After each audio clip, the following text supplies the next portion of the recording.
आणि अजित पवार जनसन्मान यात्रेनिमित्त धुळ्यामध्ये आहेत आणि धुळ्यामध्ये लाडक्या बहिणींसमोर बोलताना अजित पवारांनी त्यांना भावनिक साथ घातली।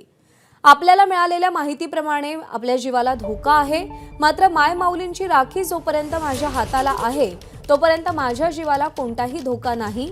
पण मायमाऊलींसाठी काम करताना आपला जीव गेला तर ते मी भाग्य समजेन, असं अजित पवार म्हणाले।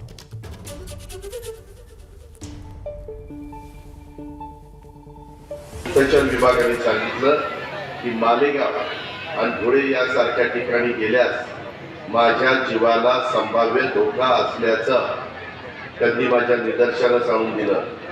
पण मायमाऊलींनो, माझ्या महाराष्ट्रातल्या जनते हो, मी स्पष्ट करू इच्छितो, माझ्या हातावर माझ्या बहिणींच्याकडनं बांधलेल्या या ज्या राख्या आहेत तोपर्यंत मला दुसऱ्या कोणाच्या संरक्षणाची गरज नाही।